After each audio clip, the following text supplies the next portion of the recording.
Hello my beautiful souls. कैसे हैं आप सभी? ओके, सो जून 2025 का प्रिडिक्शन हम स्टार्ट करते हैं। देखते हैं जून का मंथ ओवरऑल आपके लिए कैसा रहेगा। मेरी जो रीडिंग्स हैं बेसिकली वो असेंडेंट पर बेस्ड होती है। सो अगर आपका असेंडेंट यानी लग्न अगर आपका मेष है तो आप इस रीडिंग को देख सकते हैं। ये आपको ज़्यादा रेजोनेट करेगी। बाकी तो जो बर्थ चार्ट होता है उसकी दशा महादशा, बर्थ से जो भी प्लैनेट्स होते हैं उनका भी इम्पैक्ट होता है, लेकिन गोचर के हिसाब से ये रीडिंग आपके लिए कैसी रहने वाली है। जून का महीना कैसा रहने वाला है मेष लग्न। हम पहले देखते हैं करियर को लेकर। This is career, your finances,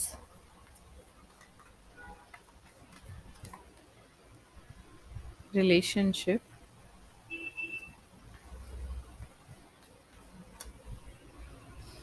marriage,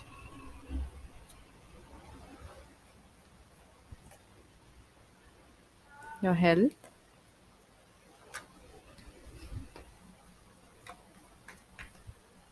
your enemy और एनी लीगल मैटर्स अगर हैं, या पेरेंट्स और इन लॉज की energy,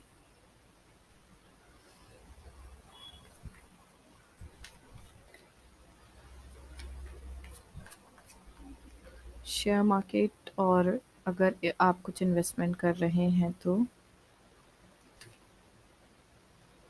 your kids, and the last one is your if you want to travel. I think मैंने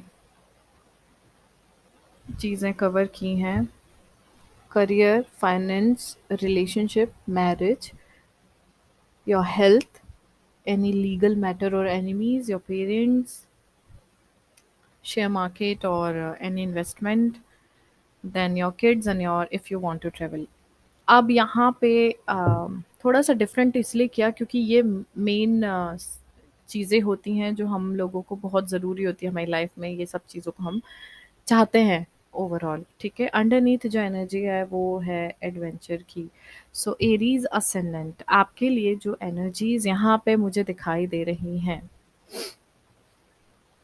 इन सब चीज़ों को देखते हुए एक चीज़ क्लियर है। अगर हम करियर की बात करें तो करियर में जो टाइम है वो ठीक ठाक चलेगा, लेकिन नई अपॉर्चुनिटीज़ को लेकर एकदम कुछ नया आपके पास आया है, कुछ नया करने के लिए करियर में कोई ऑप्शन आ रहा है तो आंखें बंद करके मत चलें, ठीक है। क्योंकि यहाँ पे ब्रेक थ्रू की एनर्जी ये बता रही है, अगर आप आंखें बंद करके चलोगे तो आगे जाके कुछ चीज़ें आपके अनुकूल नहीं रहेंगी। चीज़ें जो हैं वो जैसा आप चाहते हो वैसी नहीं अनफोल्ड होंगी। बिज़नेस की भी अगर मैं बात करूँ तो फ़ोकस ज़रूरी है। इस वक़्त फ़ोकस की बजाय डिस्ट्रैक्शन की एनर्जी दिख रही है, लेकिन आपको फ़ोकस रखना पड़ेगा, ठीक है, जून मंथ की एनर्जी में। देन फाइनेंसेस की अगर मैं बात करूँ तो यहाँ पे फाइनेंसेस जो हैं उसके लिए पेशेंस रखना पड़ेगा। इंटीग्रेशन की एनर्जी दैट इज़ टेम्परेंस की एनर्जी जो कि पेशेंस बताती है। 15 जून के बाद सेविंग आप कर पाओगे, लेकिन मेहनत और भागदौड़ इतनी हो सकती है, कुछ चीज़ें ऐसी हो सकती है जिसके कारण आप कोशिश करो सेविंग करने की, लेकिन वो पैसे फिर खर्च हो जाए। तो थोड़ा सा बजट बना के आप अपने फाइनेंसेस के साथ में डील कीजिएगा इस महीने।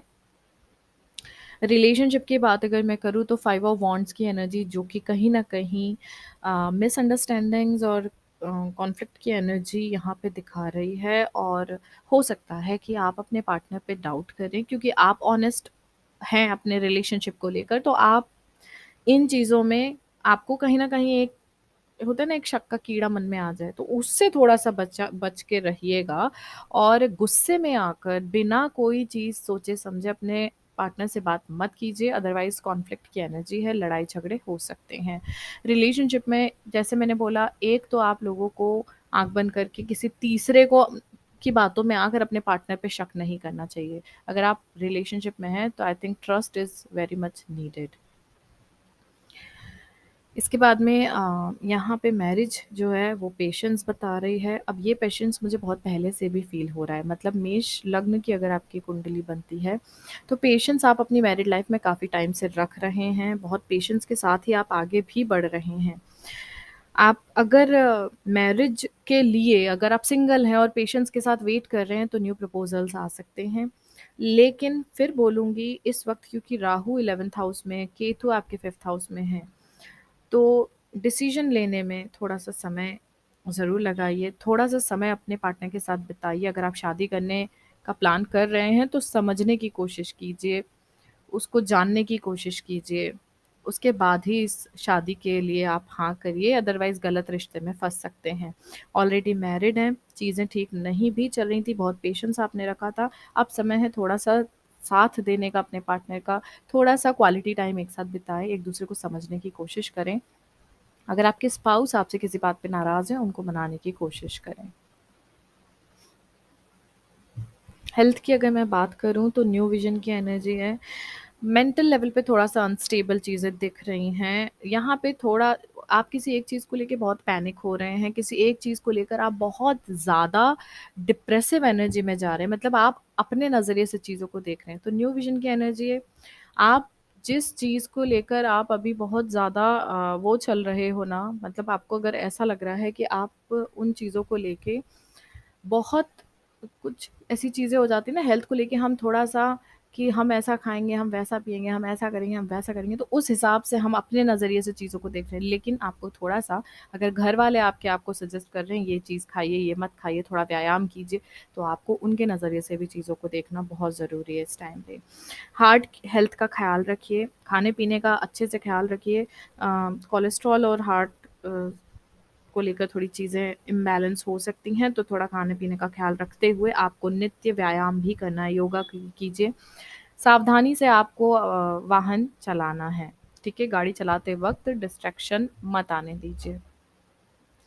देन हम देखते हैं, अगर हम एनिमीज़ की बात करें, मतलब आपके हिडन एनिमीज़, अब हिडन एनिमीज़ कोई व्यक्ति नहीं होता, हमारे अंदर के आलस्य, गुस्सा, ये भी हिडन एनिमीज़ में आते हैं। सो हिडन एनिमीज़ या लीगल मैटर्स की बात करें तो 22 जून तक तो अभी बहुत अच्छा समय है, ठीक है? In terms of legal matters, ठीक है? मतलब 22 जून तक की एनर्जी जो है, लीगल मैटर्स के अगर आप फाइल करना चाहते हैं, सही समय है। लेकिन फिर भी अपने शत्रु को थोड़ा ये मत समझना, आप कमज़ोर मत समझिए, ठीक है? आपको लगेगा हाँ, बहुत कमज़ोर है, नहीं। आपके मेंटल हेल्थ को वो डिस्टर्ब कर सकते हैं। 28 जुलाई तक अपने हिडन एनिमीज़ से थोड़ा-सा सतर्क रहें, उसके बाद आपके शत्रु परास्त होंगे। मतलब अभी मंगल जब तक है, ठीक है? थोड़ा-सा आपको ध्यान रखना पड़ेगा। मंगल और केतु का जो कंजंक्शन है, वो थोड़ा-सा फ़ेवरेबल नहीं है। इसके बाद ये जो एनर्जी है, ये आपके पेरेंट्स की एनर्जी है, तो माता-पिता का आप ख़्याल रखेंगे, तो उन लोगों की हेल्थ में कोई दिक्कत नहीं आएगी। यहाँ पे मैं मदर की हेल्थ को लेके थोड़ा-सा आप लोगों को बोलूँगी, अपने माता के सेहत का थोड़ा ज़्यादा अच्छे से ख़्याल रखिएगा। और दूसरी चीज़ कि पिता के साथ अगर थोड़ा-सा कॉन्फ्लिक्टिंग आपका नेचर है, नहीं बन पा रही है, तो थोड़ा-सा सामंजस्य बिठाने की कोशिश कीजिए। पिता के साथ मतभेद की स्थिति बन सकती है, तो थोड़ा-सा शांत रहने की कोशिश करें। शेयर मार्केट की बात करें अगर हम, तो सोच समझ के आपको इन्वेस्ट करना पड़ेगा, क्योंकि अभी आपके लिए फ़ेवरेबल टाइम नहीं है। अगर आप चाहते हैं कि, क्योंकि यहाँ पे जो है थ्री ऑफ सोर्ड्स की एनर्जी, जो आपको थोड़ा-सा हर्ट हो सकते हैं, आप पेन हो सकता है, आपको लॉस हो सकता है। तो अभी आपको सोच समझ के इन्वेस्ट करना है। ये समय आपको एकदम से लगेगा, एक दिन हमने 5,000 का गेन कर लिया, फिर हम फिर से लगा दें, अगले दिन हमारा 15,000 का नुकसान हो गया। इसलिए सोच समझ के, बिना लालच के आपको करना है। 15 जून के बाद अगर आप इन्वेस्ट करते हैं, तो भी फिलहाल तो ये बोलूँगी सोच समझ के करना, लेकिन नुकसान कम होगा। इसके बाद अगर हम किड्स की बात करें, तो यहाँ पे अगर आप कंसीव आपने किया है रिसेंटली, तो 3 महीने तक तो आपको अपने बच्चे का बहुत ज़्यादा अच्छे से ख़्याल रखना है, अपना खुद का ख़्याल रखना है। बिकॉज़ मैच्योरिटी की जो एनर्जी है, वो ये बोलती है कि समय तो है, ये समय है जब आप कंसीव कर सकते हैं। और लेकिन आपको शुरू में 3 महीने बहुत ज़्यादा ख़्याल रखना है। इस वक़्त आपके 5th हाउस में केतु और मंगल की युति है, जो गर्भ के लिए ठीक नहीं हो सकती। तो स्पेशली 28 जुलाई तक तो बहुत अच्छे से ख्याल रखें। अगर आपके बच्चे हैं, बड़े हैं, मतलब आपके बच्चे बड़े हो चुके हैं, तो बच्चों को लेके थोड़ा-सा आपको सतर्क रहना है। बच्चों के साथ थोड़ा दोस्ताना व्यवहार रखें, क्योंकि इस वक़्त बच्चे आप में एक दोस्त ढूँढ रहे हैं, एक माता-पिता ना बन के, उनके अच्छे दोस्त बन के, क्योंकि उनकी लाइफ़ में कुछ चीज़ें हैं जिनको लेके आप आगे परेशान हो सकते हैं, तो उनसे डिस्कस करें। Then the last one is travel. If you want to travel, long travel पे अभी मत जाइए।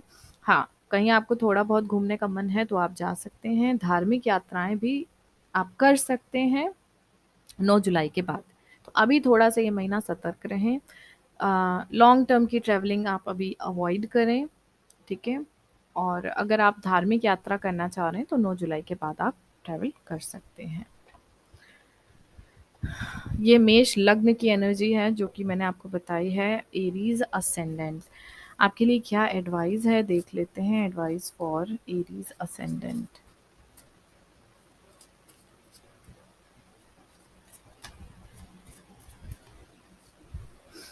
Intentions and action launch all your dreams. तो आपके इंटेंशंस इस महीने में एकदम प्योर होना चाहिए, और जो आप एक्शन कर रहे हैं, ठीक है, वो भी आपके आपके इंटेंशन से मैच करना चाहिए। लेकिन मतलब ऐसा नहीं कि आप मन में आपके कुछ अच्छा इंटेंशन है लेकिन आपकी एक्शन कुछ गलत हो जाए, ठीक है? सो आपके इंटेंशन और एक्शन दोनों प्योर रख के अपने ड्रीम्स को पूरा करने के लिए यही समय है जब आप एक्शन मोड पर आ जाएँ।